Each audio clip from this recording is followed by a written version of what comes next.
beneath the twin suns of Zyra 7, where wind-scoured dunes stretched like the ribs of a long-dead god and the air shimmered with heat and plasma residue. Corporal Finn Rourke crouched behind the shattered husk of a downed hover tank, wrench in hand and grease smeared across his jawline. He wasn't supposed to be on the front lines, not really. His uniform bore no rank insignia, only the faded insignia of the Coalition Mobile Repair Corps, a gear wrapped in olive green thread. While soldiers charged into blaster fire and died in glory or anonymity, Finn fixed things. Engines, comms arrays, life support units, anything with wires, pistons, or hope. And now, apparently alien royalty. The battle had raged for 3 days across the glass wastes. A stretch of desert turned crystalline by orbital strikes, and both sides were running on fumes, fury, and faith. The coalition forces, human and allied, were pinned between two dune ridges, taking fire from the Crithian Dominion's sky skiffs. At the heart of that dominion stood their queen, Velara the Unbroken, blue-skinned, white-haired, with eyes like liquid silver and a reputation that made hardened generals flinch.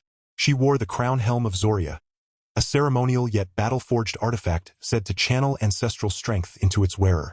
But right now, that helm was cracked, sparking, and half-melted from a close-range railgun blast. Finn hadn't meant to find her. He'd been scavenging power cells from a wrecked scout drone when he saw her stumble from behind a smoldering skiff, clutching her head, her warriors lying motionless around her. Her royal armor, etched with constellations and humming with dormant tech, was scorched, but her presence still radiated command, even in disarray. She collapsed to one knee, then turned slowly, sensing his presence. Their eyes met across 20 meters of scorched sand and drifting ash. He expected death. She expected a spy. Instead, Finn raised his hands, empty except for the wrench. "I fix things," he shouted over the distant thunder of artillery. "I don't break him." Velara's breath came in sharp gasps, her white hair matted with dust and sweat, strands clinging to the faint tracery of bioluminescent veins along her temples. She studied him, the grimy jumpsuit, the tired eyes, the lack of weapon, and made a decision that would echo through both their lives. With a grunt, she pulled the damaged helm from her head and tossed it toward him. It clanged against the sand like a fallen star. He didn't hesitate. Finn knelt, laid out his field toolkit, duct tape, nanosolda, a salvaged capacitor from a broken comms pad, and got to work. The helm was ancient tech, part organic alloy, part neural interface, designed not just for protection but for psychic resonance with its queen. A hairline fracture in the cranial band had severed the feedback loop, flooding her nervous system with pain signals. No wonder she'd staggered. To her warriors, it might have looked like weakness. To Finn, it looked like a busted regulator coil and a fried synaptic node. He worked fast, fingers flying despite the tremor in his hands. Around them, the battle raged. Explosions flared in the distance, skiffs screamed overhead, and once, a stray plasma bolt seared the sand 2 meters to his left. Velara watched him, silent, unmoving, her silver eyes unreadable. But when he held up a jury-rigged patch using a capacitor and a sliver of hull plating from a nearby drone, she gave the tiniest nod.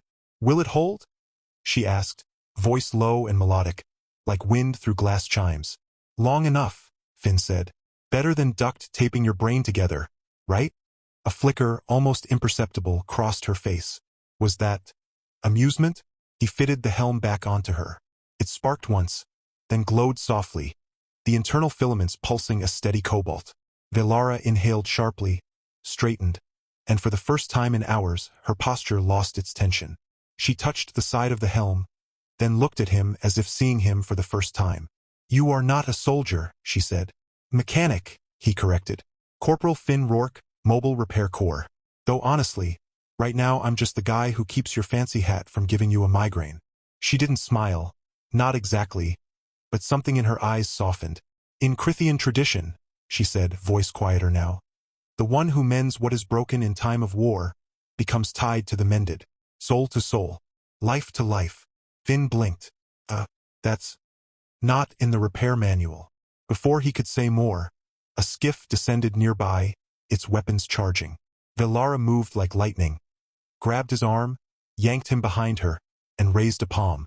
A pulse of energy erupted from her helm, deflecting the incoming barrage in a shower of blue sparks. Then she barked a command in her native tongue, and within seconds, 3 of her surviving warriors appeared, flanking them. "Get him to the command skiff," she ordered. He stays with me. No, no, wait. I've got 3 more tanks to patch back at base Gamma. Finn protested, but they were already lifting him off his feet. You are no longer theirs, Velara said, turning to face him fully. You are mine. That word mine landed like a plasma round in his gut. Not possessive, not cruel, just certain, as if the universe had rewritten itself in that moment, and he hadn't gotten the memo. Aboard the command skiff, an elegant vessel shaped like a crescent moon with humming anti-grav engines, Finn found himself not imprisoned, but accommodated. They gave him a clean set of Coalition-issue coveralls, still too small in the shoulders, a ration pack, which he devoured like he hadn't eaten in days, and a surprisingly comfortable cot in what looked like a med bay. Velara visited him that night, her helm now fully functional, her posture regal but less rigid. Your hands, she said, gesturing to his grease-stained fingers. They do not kill. They restore. Yeah, well, Finn muttered, rubbing his neck. Killing's messy, fixing's cleaner, and it pays better if you don't get shot. She tilted her head. Do you fear death? Not as much as I fear broken carburetors in 0G, he said with a weak grin. She laughed then, a real laugh, bright and unexpected, like ice cracking under warm sun, transformed her, made her less queen, more person. Over the next few cycles, as the battle lines shifted and the coalition forces regrouped, Finn found himself pulled deeper into Velara's world. She insisted he accompany her to strategy sessions, not as a prisoner but as an advisor. You see systems, she explained. War is also a system. Broken parts must be replaced or repaired. At first, the Crithian commanders eyed him with suspicion, their blue skin tight with distrust, their white hair braided with war beads. But when Finn pointed out a flaw in their shield harmonics, suggesting they sync their emitters to the planet's magnetic pulse rather than fight against it, their skiffs survived a devastating orbital strike that would have vaporized them otherwise. After that, the glares softened. Some even nodded when he passed. Still, nothing prepared him for what came next. During a lull in the fighting, Velara summoned him to the skiff's observation deck, a glass-domed chamber overlooking the endless dunes, now littered with wrecked machines and the ghosts of fallen soldiers. The twin suns were setting, painting the sky in violet and molten gold. Among my people, she began, not looking at him. When a life is saved in the crucible of war, the savior and the saved are bound, not by law but by truth. The act of mending in chaos, it reveals the purest form of care. No agenda, no reward, only the will to preserve. Finn shifted uncomfortably. I just fixed your helmet. You restored my clarity, she said, turning to face him. Without it, I would have fallen. My people would have fractured. You held the thread that kept us whole. He opened his mouth to protest, but she raised a hand. In Crithian tongue, she continued, the word for mechanic and life partner share the same root. Zirin, one who mends the vessel so the soul may continue its journey. Finn's heart thudded so hard he thought it might crack a rib. You're not. You can't be serious. I am queen, she said simply. I do not speak idly. He ran a hand through his tousled brown hair, suddenly feeling very small, very human. Look, Velara, your majesty, you're incredible. Brave, smart, terrifying when you want to be. But I'm just a guy who knows how to splice wires and curse at faulty hydraulics.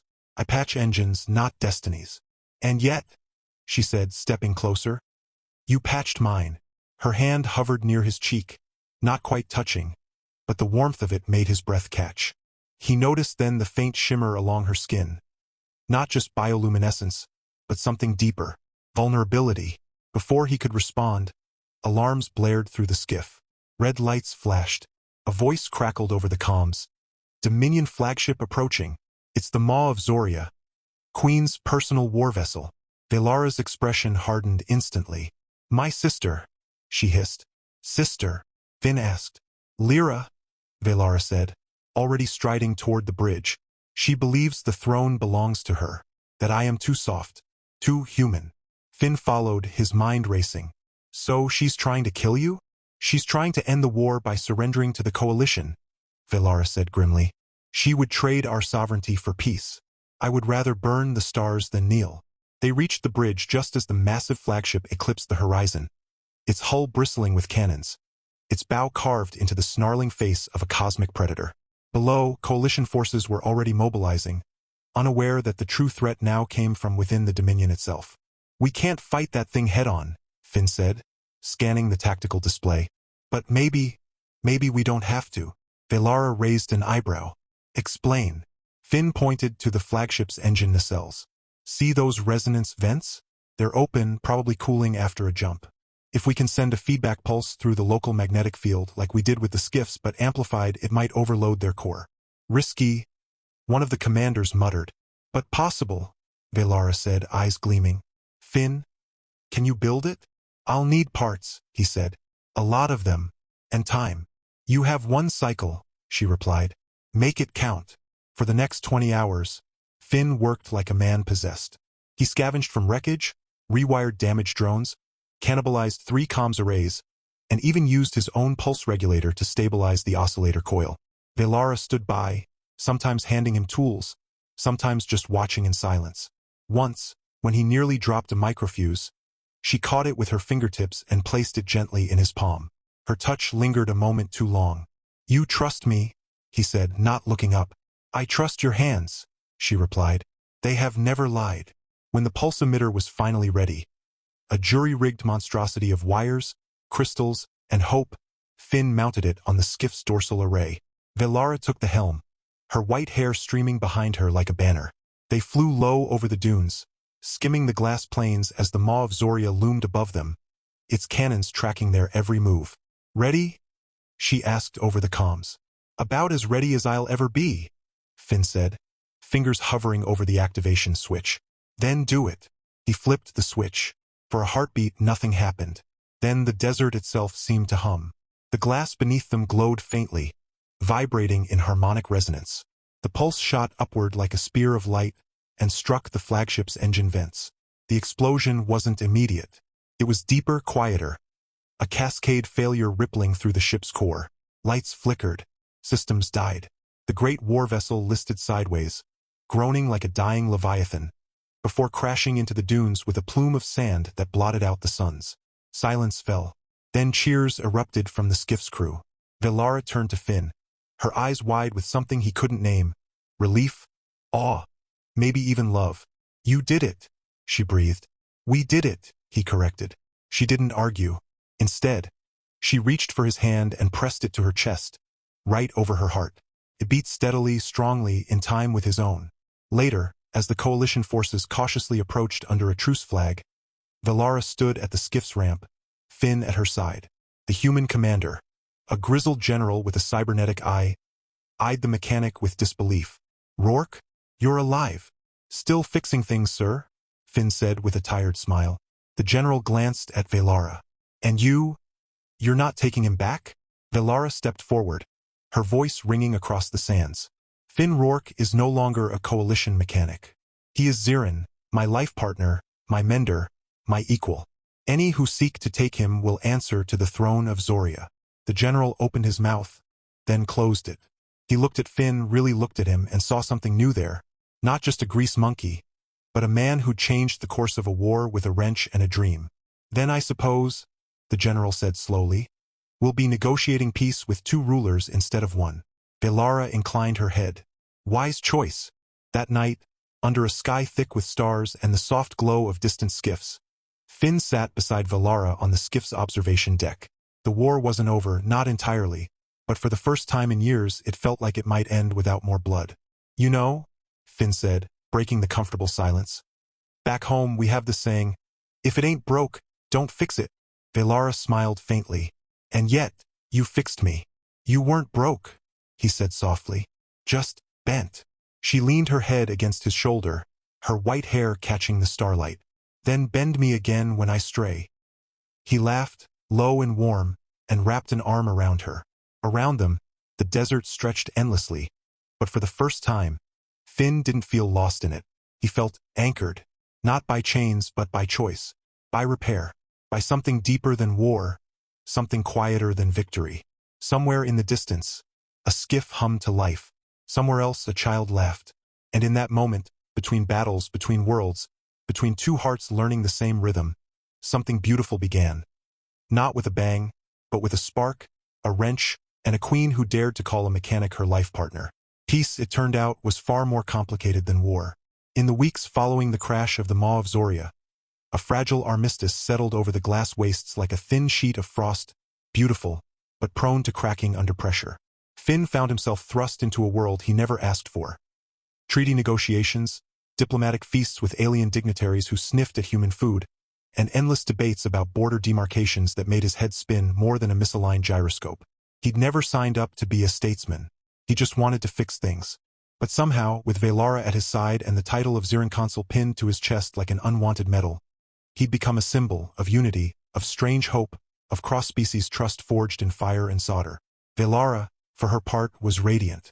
The strain of civil war had lifted from her brow, and in its place bloomed a quiet confidence that made her even more commanding. She deferred to Finn on matters of coalition technology, infrastructure, and logistics, and he, in turn, learned Krithian customs with the same diligence he once applied to engine schematics. He discovered that her people valued honesty over flattery, silence over empty words, and craftsmanship above all. A thing well made, she told him once, watching him adjust the harmonic stabilizer on a water purifier, is a prayer made visible. But not everyone shared her optimism. Whispers began to slither through the Dominion's upper echelons. Some Krithian elders called Finn a flesh shadow, a human puppet propped up to legitimize Velara's rule. Others muttered that the bond between queen and mechanic was unnatural, a violation of sacred tradition. "The Zirin is meant to be of our blood," one elder hissed during a council session, his white hair coiled tight with disapproval. "Not a soft-skinned outsider who smells of oil and sweat." Finn heard the rumors. He tried to laugh them off. "At least I don't smell like fermented sky lichen," he joked, but the sting lingered. He wasn't Krithian. He'd never be. And no matter how many systems he repaired or how many times Velara held his hand in public, a part of him wondered if he was just tolerated. Useful but temporary. Then came the day the evidence arrived. It was tucked inside a data capsule delivered by a silent courier. A child, no older than 10, with Velara's silver eyes and blue skin so pale it was nearly translucent. The girl didn't speak. She simply placed the capsule in Finn's palm, bowed, and vanished into the winding alleys of the newly established peace camp that straddled the dunes like a bridge between worlds. Inside the capsule was a holophile labeled Lyra's legacy. Finn played it alone in his quarters, heart hammering. The recording showed Lyra, Velara's sister, not as a traitor, but as a prisoner. She was bruised, her white hair tangled, her voice hollow but urgent. "They lied to her," Lyra whispered, her eyes darting as if expecting guards any second. "The elders. They sabotaged the crown helm before the battle. They wanted Velara to fail, to appear weak, so they'd have cause to depose her and install a regent, a puppet loyal to the old ways. I tried to stop them. That's why they branded me a traitor when I sought coalition aid. I wasn't surrendering. I was trying to get help before they killed her." The file ended with coordinates. A hidden bunker beneath the glass wastes, marked with Dominion sigils older than the throne itself. Finn didn't sleep that night. By dawn, he stood before Velara in the command skiff's war room, the holophile glowing between them. "You knew?" he asked quietly. She didn't answer right away. Her fingers traced the edge of the console, steady but slow. "I suspected," she admitted at last. But to accuse the High Elders without proof, it would have split the Dominion in half. Civil war within civil war. I chose silence to preserve peace. "And Lyra?" Finn pressed. "Your own sister?" A flicker of pain crossed her face. "I thought she betrayed us. I was too proud to see the truth." Finn exhaled. "Then we go get her." "No," Velara said sharply. "It's a trap. The elders will expect us." "Then we don't go as queen in Zirin," Finn said, a familiar spark lighting in his eyes, the same one that appeared when he was about to jury-rig something impossible. "We go as a mechanic and a prisoner." The plan was reckless, brilliant, and deeply stupid. Finn would defect, claiming disillusionment with Velara's rule. He'd leak false coordinates to a decoy bunker, drawing the elders' attention. Meanwhile, Velara, disguised as a low-ranking engineer in a salvaged coalition flight suit, would infiltrate the real location with a strike team of loyal warriors. Finn's role? Get captured, cause chaos, and buy time. It almost worked. He was marched into the real bunker, deep beneath a dune that shimmered with hidden energy signatures, by two stone-faced Krithian guards. The elders waited in a chamber lit by bioluminescent fungi, their white hair braided with obsidian beads, their blue skin etched with ritual scars. You overreach, flesh shadow, the eldest hissed. The queen will fall. The old ways will return. Finn smirked. Funny. I was just thinking the same thing about you. Then the lights flickered. Velara's team struck from below, breaching through ancient ventilation shafts. Blaster fire erupted. Alarms wailed. In the chaos, Finn kicked over a power conduit, sending sparks cascading across the stone floor. One elder screamed as his robes caught fire. Another lunged at Finn with a ceremonial dagger. But Velara intercepted him, her movements fluid, lethal, final. They found Lyra in a cryocell, half-frozen, barely alive. As the medics revived her, she locked eyes with Velara and whispered, "You came. I should have come sooner," Velara replied, her voice breaking for the first time in years. But their victory was short-lived. As they emerged from the bunker, the sky was no longer clear. A fleet hung in orbit, dozens of sleek, obsidian ships bearing the sigil of the Virex hegemony, a ruthless empire that had watched the Dominion Coalition war like vultures circling carrion. Their message was simple: surrender both governments or be erased.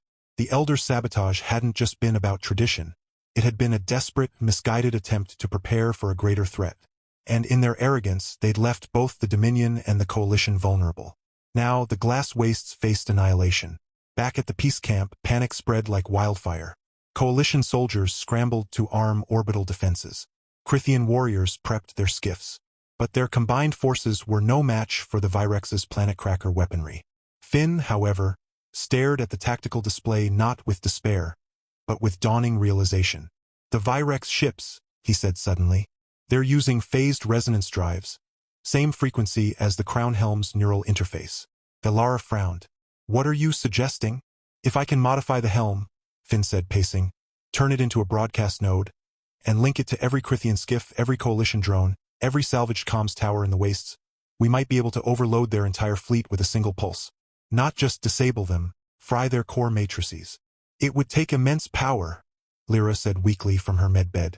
"More than exists here." Finn turned to her. "Unless we use the planet itself." Zyra 7 sat on a tectonic rift rich in exotic crystals. Crystals that resonated with the same harmonic frequency as Crythian tech. The glass wastes weren't just battlefield scars. They were natural amplifiers.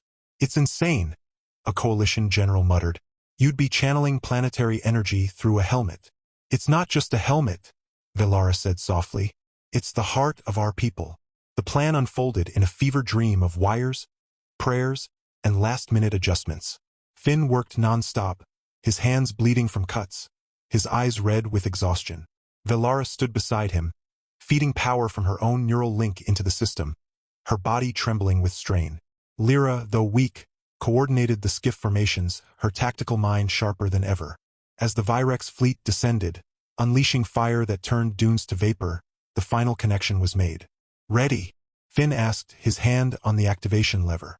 Velara took his hand in hers, her silver eyes steady. Together, he pulled the lever. For a moment, nothing happened. Then the ground beneath them sang.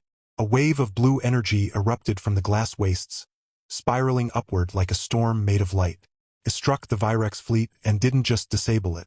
The ships shattered, their hulls fracturing along harmonic fault lines, their cores imploding in silent, beautiful explosions. Silence returned, deeper than before. When the dust settled, the Virex were gone. Not defeated, unmade. In the aftermath, something unexpected occurred. Lyra, standing before the combined councils of both species, renounced her claim to the throne. "I was wrong to seek power," she said, "but I will not be wrong again. Let us build something new, together." And so they did. A new government rose, not a dominion, not a coalition, but a concord of menders, with Velara and Finn as co-regents, and Lyra as High Architect of Reconstruction. Finn, still uncomfortable in robes, insisted on keeping his workshop, now expanded into a training academy where human and Crythian apprentices learned side by side, not just to fix machines, but to understand each other. One evening, months later, Finn stood on the observation deck once more, the desert now dotted with greenhouses and solar farms. Velara joined him, her white hair loose, her hand finding his without hesitation. "You never wanted this," she said softly. "Wanted it," he chuckled. "No, but I wouldn't trade it." He squeezed her hand. "Turns out, the best things I've ever fixed weren't machines. They were people. Us." She leaned into him, her head on his shoulder, and for a long time, they just watched the twin suns dip below the horizon, casting the glass wastes in gold and violet. Months turned into a year, and the Concord of Menders became more than a government. It became a living testament to what could bloom in the ashes of war. The glass wastes, once a graveyard of rust and regret, now pulsed with green. Hydroponic domes shimmered under the twin suns, tended by human engineers and Crithian botanists who argued over irrigation like old friends. Children, some blue-skinned with silver eyes, others brown-skinned with freckles, played in courtyards built from salvaged skiff plating, their laughter echoing where screams once tore the air. Finn still wore his grease-stained jumpsuit more often than his ceremonial robes. He'd insisted the Concord's first public building be a shared workshop, a place where a broken comms unit or a malfunctioning water purifier could be fixed by anyone, regardless of species. "If we can't trust each other to hold a wrench," he'd told the council, "we'll never trust each other with peace." Velara, ever his equal, had turned the old royal archives into a library of cross-cultural stories, tales of human resilience beside Crithian epics of starborn queens and sky whale riders. She walked the streets without guards now, her white hair catching the wind like a banner of calm. People bowed not out of fear, but respect, and sometimes they simply nodded, as one neighbor might to another. But peace, Finn had learned, wasn't the absence of trouble. It was the presence of care.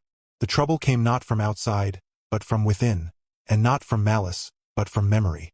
One day, while inspecting a refurbished power grid near the old battlefield ridge, Finn found a half-buried data core, Crithian design, scorched but intact. Curious, he brought it back to his workshop and spent hours coaxing its fractured memory banks to life. What emerged wasn't battle logs or strategy files, but a personal journal Velara's.